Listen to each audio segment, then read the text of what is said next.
Anak-anak, persiapan dulu yuk sebelum ibadah. Mandi dulu, gosok gigi, supaya kita wangi waktu ibadah. Lalu jangan lupa siapkan medianya ya, bisa HP, TV, atau laptop. Selama ibadah, jangan sambil makan ya, sambil tiduran, atau sambil lari-larian. Kita menghormati hadirat Tuhan. Yuk kita mulai ibadahnya.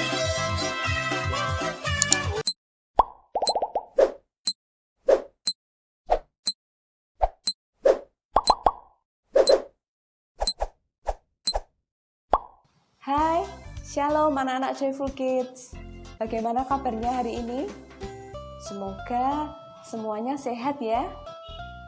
Anak-anak, hari ini kita masih harus di rumah aja ya, karena di luar sana masih ada virus corona yang tidak bisa kita lihat. Mungkin anak-anak sudah pada bosen, sedih. Kenapa sih aku nggak bisa keluar rumah? Kenapa sih aku nggak bisa pergi ke gereja? Aku juga nggak bisa ketemu teman-temanku di sekolah. Nah, sekalipun kita ada dalam kondisi yang seperti sekarang ini, kita nggak boleh ngeluh ya sama Tuhan. Sebaliknya, kita harus mengingat-ingat segala kebaikan Tuhan. Karena dengan mengingat-ingat segala kebaikan Tuhan, hati kita akan bersyukur dan kita akan menyadari kalau kita punya Tuhan yang hebat. Nah, sekarang anak-anak, kita sudah siap memuji Tuhan? Yuk, semuanya bangkit berdiri. Sudah berdiri? Nah, kalau sudah, kita mau menyanyikan pujian Jangan Lelah untuk mengawali ibadah kita pada pagi hari ini. Semuanya menyanyi dengan semangat ya.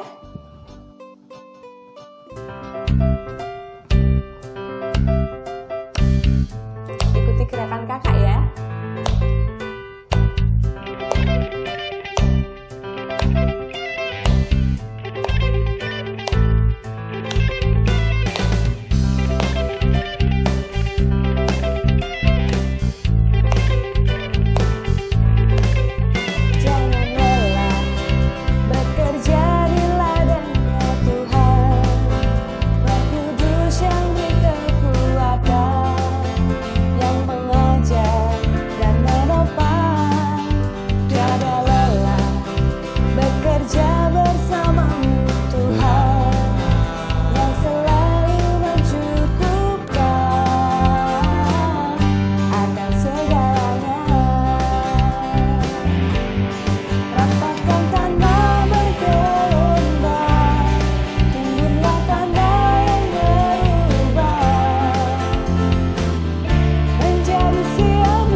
Belajar beri yang terbaik buat Tuhan melalui setiap apapun yang kita lakukan.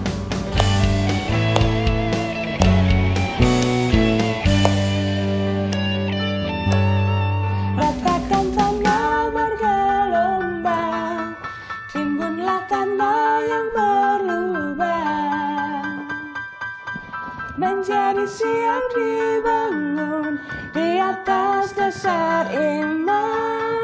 Ratakan tanah bergelombang, timbunlah tanah yang berlubang, menjadi siap dibangun di atas dasar iman. Ratakan tanah bergelombang, timbunlah tanah yang berlubang, menjadi siap dibangun di atas dasar iman. Ratakan tanah bergelombang, timbunlah tanah yang berlubang, menjadi siap dibangun di atas dasar iman. Menjadi siap dibangun, menjadi siap dibangun, menjadi siap dibangun, menjadi siap dibangun di atas dasar iman.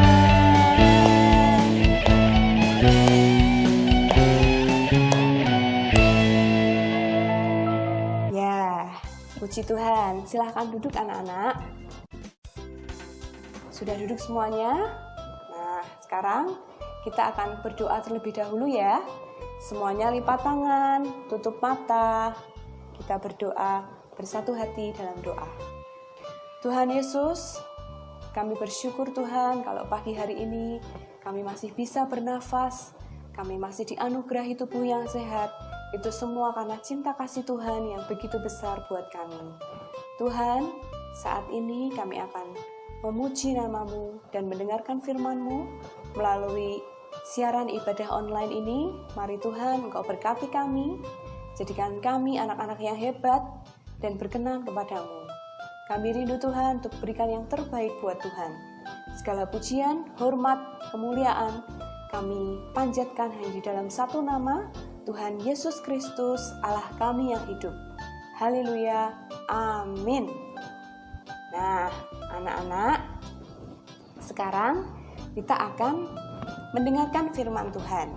Tapi sebelumnya, kita mau angkat satu pujian ya. Kita mau say thank you to Jesus. Terima kasih Tuhan Yesus. Kalau hari ini kita masih ada, kalau hari ini kita masih bisa menikmati anugerah Tuhan, semuanya karena cinta Tuhan yang begitu besar untuk kita.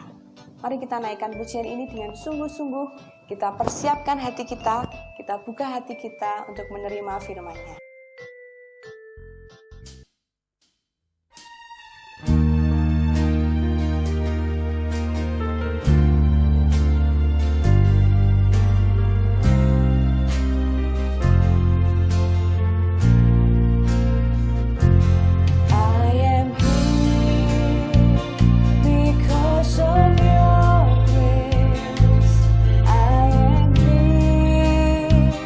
Because of your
firman Tuhan akan disampaikan oleh Ibu Sintiani.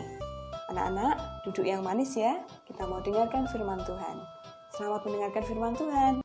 Selamat pagi anak-anak. Semua sehat? Puji Tuhan, semua sehat ya.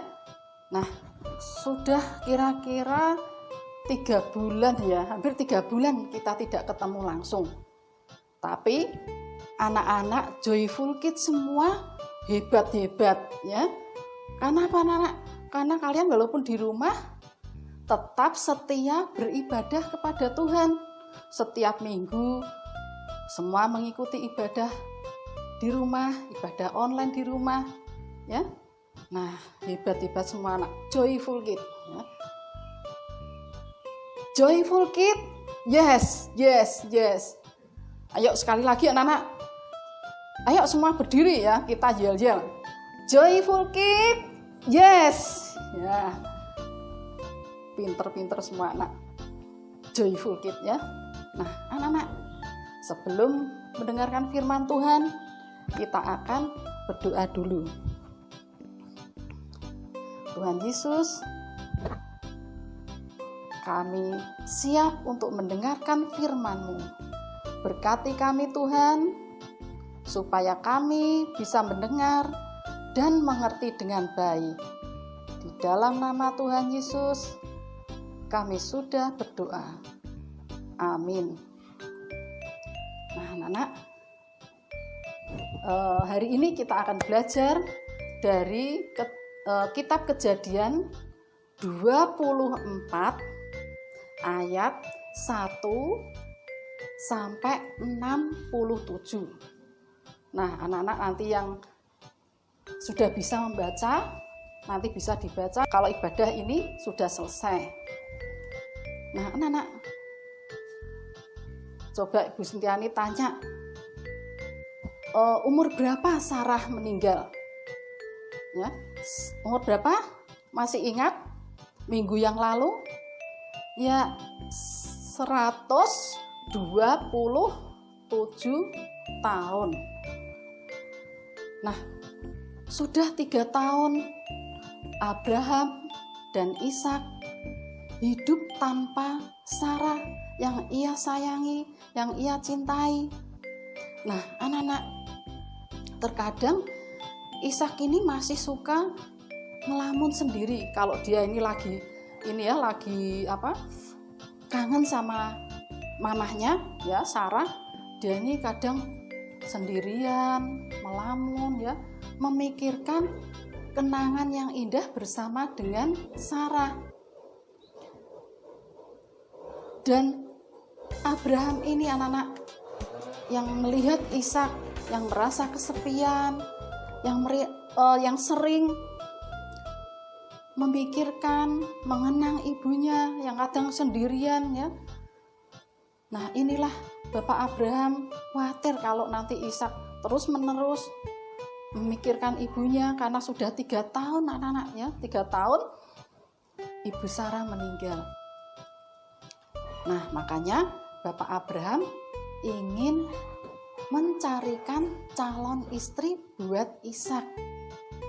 Tapi Bapak Abraham tidak mau kalau calon istri Ishak orang Kanaan, orang perempuan Kanaan.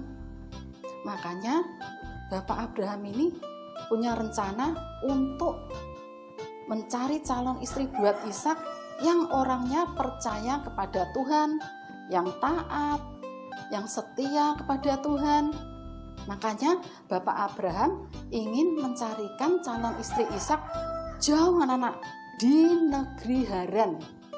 Ya, negeri Haran tuh jauh sekali, Kanaan ke Haran, ya itu jauh ya. Kira-kira 1000 kilometer. Kalau ditempuh dengan hari itu bisa 12 hari. Nah, anak, karena Bapak Abraham sudah tua, waktu itu umurnya sudah 140 tahun ya, 140 tahun. Tentu bagi Abraham ini dia tidak kuat kalau harus perjalanan yang jauh sekali. Dia sudah tua, makanya dia percayakan, dia meminta pertolongan kepada pelayannya yang setia, pelayan Bapak Abraham yang sudah lama ikut Bapak Abraham, ya, itu dia panggil anak, namanya Eliezer. Nah, siapa anak? Eliezer. Nah, dipanggil anak Eliezer. Eliezer, saya mau minta tolong sama kamu. Minta tolong apa, Pak? Kamu pergi ke Haran. Waduh, Haran kan jauh sekali. Ya, kamu di sana nanti akan aku tugaskan untuk mencari calon istri buat Ishak. Nah, anak-anak, Bapak Abraham aja enggak tahu siapa perempuan calon istri Ishak.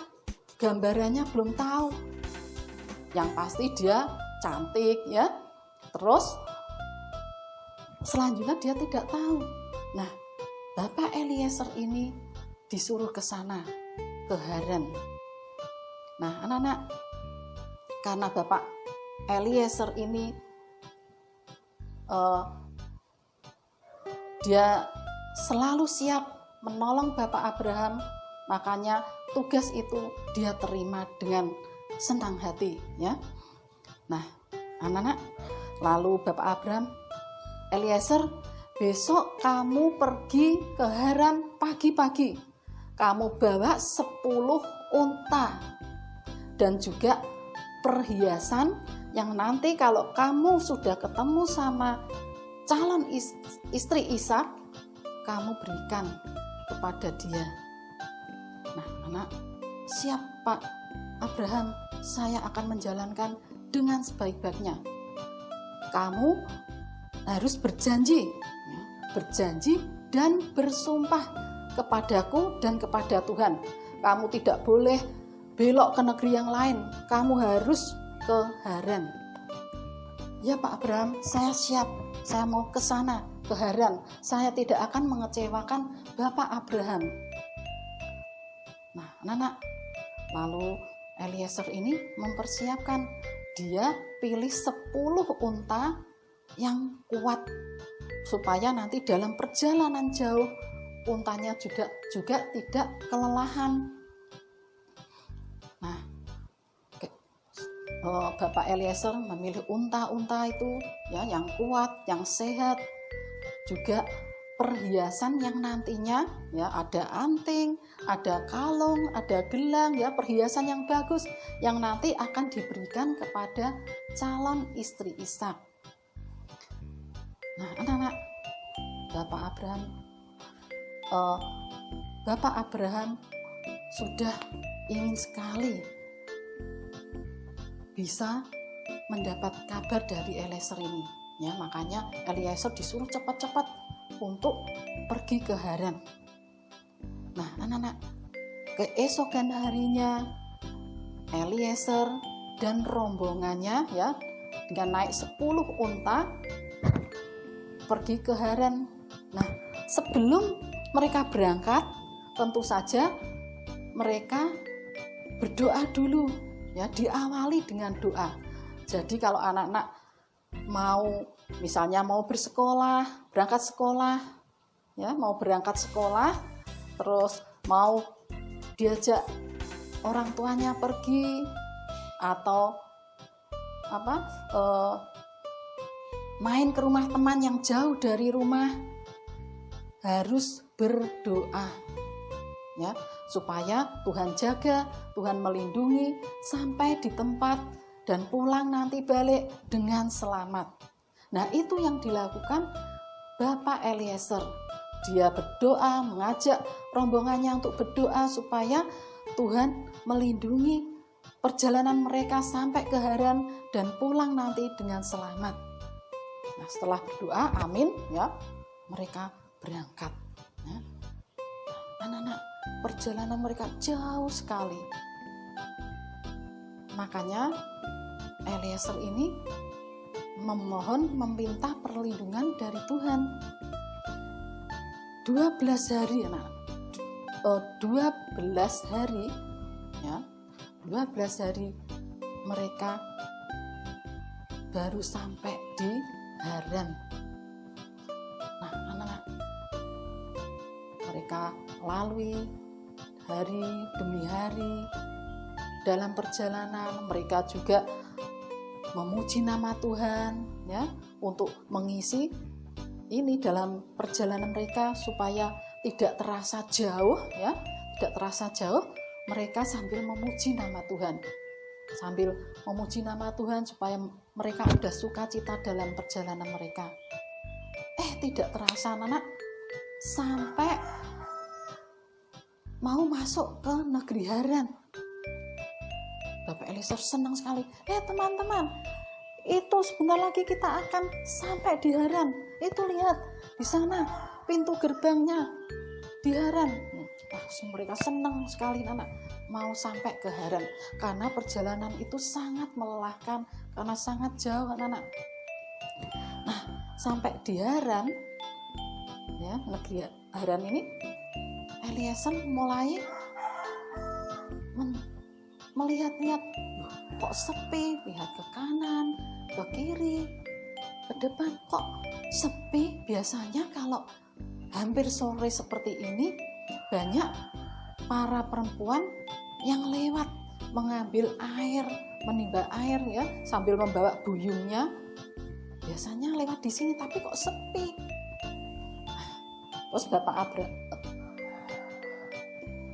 Terus Bapak Eliezer berdoa anak-anak, karena dia tidak tahu siapa perempuan calon istri Ishak. Lalu dia berdoa anak-anak ya, Tuhan, berikan saya petunjuk jika ada seorang perempuan yang memberi aku minum dan unta-untaku minum, dialah perempuan yang Tuhan kehendaki bagi Ishak. Amin gitu ya. Terus Bapak Eliezer ini dia istirahat, di situ ada sumur, dia duduk ya, dia istirahat sambil menunggu kalau ada seorang perempuan yang lewat di depannya. Nah, dia tunggu sambil duduk, sambil melihat ke kanan, ke kiri, ke depan juga. Dia lihat-lihat kalau ada perempuan yang bawa air ya, membawa buyungnya yang berisi air lewat anak-anak. Dia lihat-lihat, di sana kelihatannya ada seorang perempuan yang mau lewat sini. Pasti dia habis ambil air di sumur sana. Nah, aku tunggu. Nah, anak Eliezer menunggu anak. Setelah perempuan ini mulai mendekati dia, Eliezer panggil, nak, sini nak. Boleh saya minta minum? Boleh kan saya minta air? Saya haus sekali. Nah, perempuan itu ketika melihat Eliezer, dia juga kasihan. Dia juga merasa sepertinya ini bukan orang sini. Tapi karena meminta pertolongan, maka perempuan ini menolong Eliezer, memberi minum. Ini Pak, silakan minum. Buyungnya yang berisi air ya, tempat air itu dimiringkan, dikasih gelas. Bapak Eliezer minum. Aduh, segernya ya. Terus dikasih lagi, nambah lagi, diminum lagi. Seger nak. Eliezer jadi seger. Terima kasih nak, terima kasih. Terima kasih nak. Nama kamu siapa? Nama saya Ribka, Pak. Saya anak Bapak Betuel. Ayah saya namanya Betuel. Oh ya, terima kasih ya Ribka, terima kasih. Kamu sudah menolong saya. Kamu sudah memberikan minum saya. Nah, terima kasih. Nah, terus si Ribka ini juga, Ribka menawarkan, Pak, gimana kalau unta-unta Bapak itu juga saya kasih minum? Pasti unta-unta Bapak kehausan. ya nak, silahkan. Nah, lalu Ribka ini menuangkan buyungnya ke palungan tempat untuk menampung air supaya unta-untanya itu bisa minum ya. Palungan itu tidak hanya untuk tempat makanan para binatang tapi juga bisa untuk tempat minum ya. Lalu Ribka ini menuangkan buyungnya ke palungan. Satu buyung itu tidak cukup anak-anak. Satu tempat air yang dibawa Ribka tidak cukup. Dia harus pergi mengambil air di sumur, menimba air, menuangkan, dikasihkan unta-unta itu ya, untuk minum unta-untanya. Nah, itu bolak-balik anak-anak. Nah, setelah Eliezer dan juga ini unta-untanya sudah puas untuk minum, lalu ini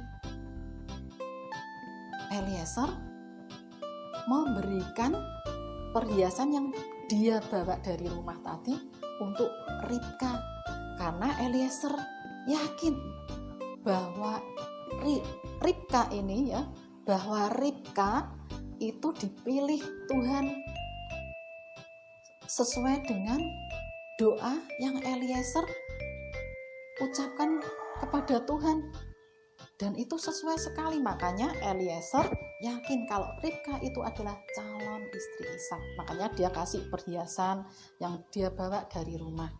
Nah, dipakaikan gitu ya. Ada gelang, ada anting ya, ada gelang, ada cincin, diberikan kepada Ribka.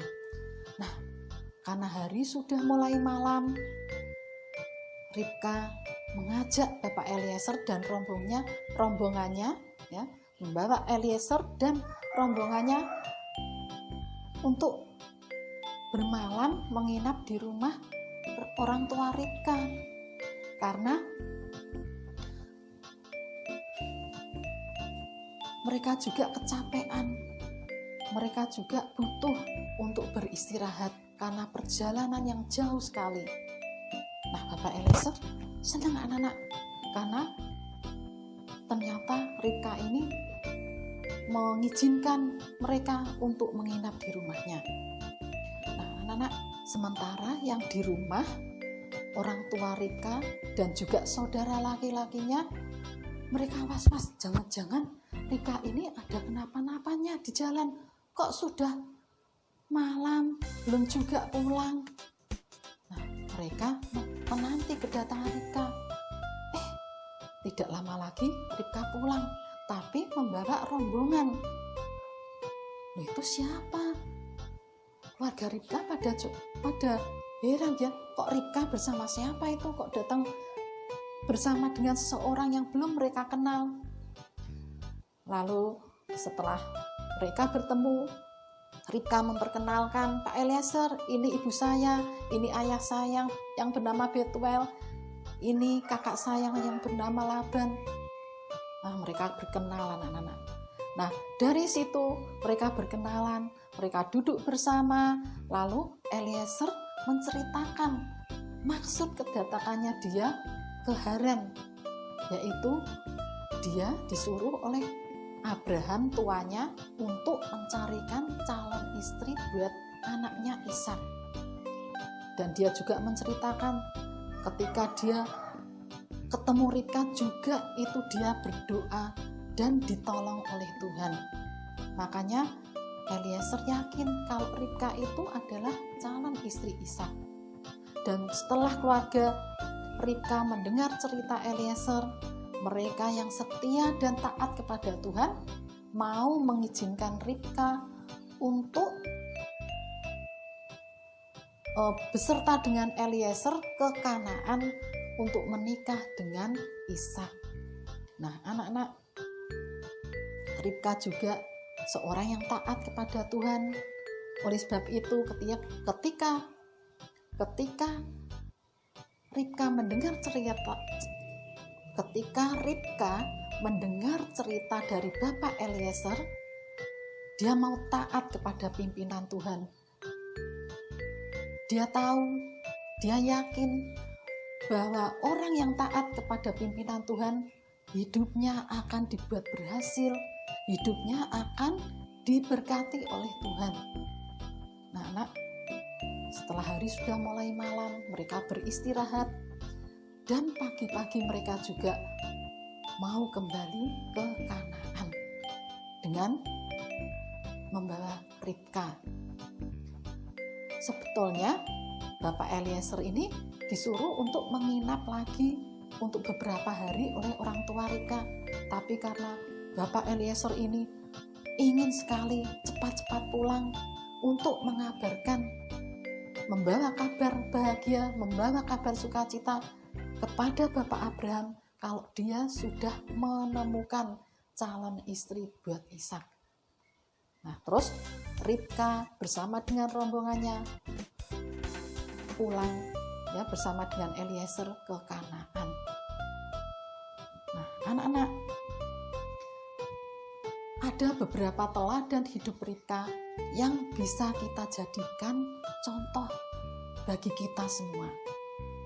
Ya, ada teladan hidup Ribka, teladan hidup Ribka yang kita bisa jadikan contoh bagi kita semua. Yang pertama, anak-anak, ya, yang nomor 1, Ribka ini seorang yang ramah dan suka menolong. Ketika bertemu dengan Eliezer yang belum pernah sama sekali ia kenal, bertemu saja tidak pernah, tapi dia mau menolong, memberikan air untuk minum Eliezer. Dia ini Ribka juga, dia ini seorang dermawan, suka berbagi kepada orang lain. Nah, siapa di sini yang suka berbagi kepada teman-teman?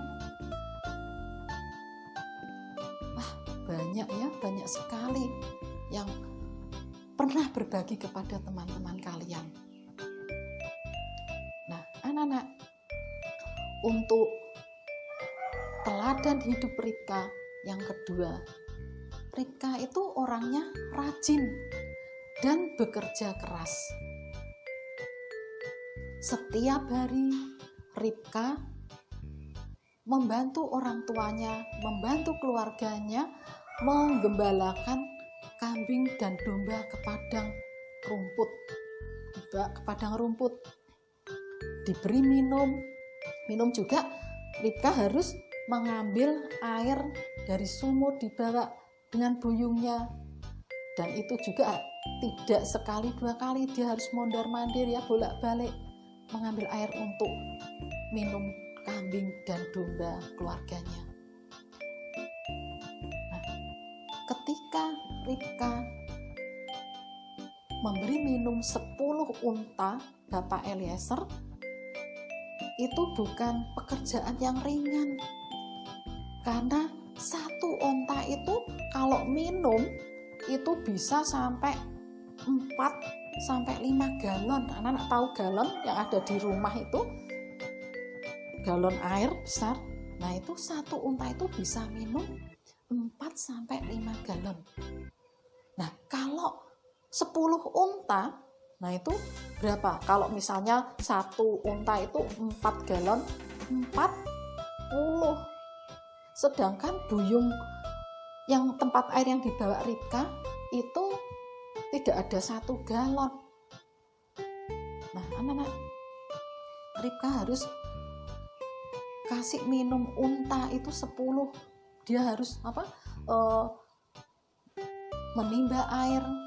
Dia harus menimba air bolak-balik, membawa buyungnya, dituangkan ke palungan tempat air di mana unta-unta itu minum. Itu bolak-balik dari sumur, menuangkan ke tempat unta-unta minum, itu bisa sekitar 25-30 kali. Nah, itu kalau Ribka itu tidak terbiasa dengan bekerja keras tiap hari, tenaga seorang perempuan bisa kelelahan, bahkan bisa pingsan. Tapi Ribka melakukan itu dengan sukacita. Ribka melakukan itu dengan senang hati. Nah, untuk teladan Ribka yang bisa kita jadikan contoh yang ketiga, ya, yang pertama tadi apa? Coba diulangi, ramah dan suka menolong. Yang kedua, rajin dan bekerja keras. Yang ketiga, percaya dan taat kepada Tuhan. Ketika Eliezer menceritakan tentang maksud kedatangannya dari Kanaan yang jauh sekali ke Haran, mereka bertemu Ribka, itu bukan kebetulan tapi atas pimpinan Tuhan. Makanya Ribka mau taat. Ribka mau taat kepada Tuhan supaya hidupnya juga dibuatnya berhasil, supaya hidupnya juga diberkati oleh Tuhan. Dan memang ketika dia menikah dengan Ishak, Tuhan berkati keluarganya, Tuhan berkati. Ketika Ribka menikah dengan Ishak, ya, Tuhan pimpin hidupnya, Tuhan berkati keluarganya. Karena Ribka taat dan setia kepada Tuhan, mau menjalankan kehendak Tuhan. Nah, anak-anak, maukah kalian seperti Ribka yang punya teladan hidup seperti Ribka? Suka menolong orang tua, taat kepada Tuhan. Siapa anak-anak yang mau? Ya, semua pada mau ya. Nah, anak, untuk ayat hafalannya hari ini Yohanes 15 ayat 16 ya. Ayat hafalan hari ini Yohanes 15 ayat 16. Nah, ini bunyinya, bukan kamu yang memilih aku ini Tuhan ya, bukan kamu yang memilih aku, tetapi akulah yang memilih kamu.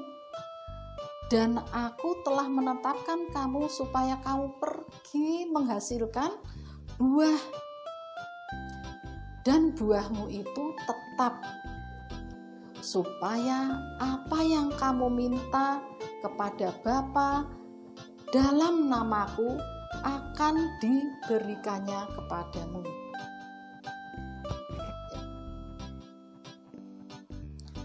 Yohanes 15 ayat 16. Bukan kamu yang memilih aku, tetapi akulah yang memilih kamu. Dan aku telah menetapkan kamu supaya kamu pergi menghasilkan buah, dan buahmu itu tetap, supaya apa yang kamu minta kepada Bapa dalam namaku diberikannya kepadamu. Anak-anak, untuk aktivitasnya hari ini, yang pertama tulis ayat hafalannya, yang kedua tulis teladan hidup Ribka ya. Nah, anak-anak, nanti untuk aktivitasnya bisa dikirim ke guru kelas masing-masing, dan untuk yang kelas kecil, mamah atau papahnya bisa membantu dikirimkan ke guru kelas. Kita akan bertemu lagi di ibadah online minggu depan. Tuhan Yesus memberkati.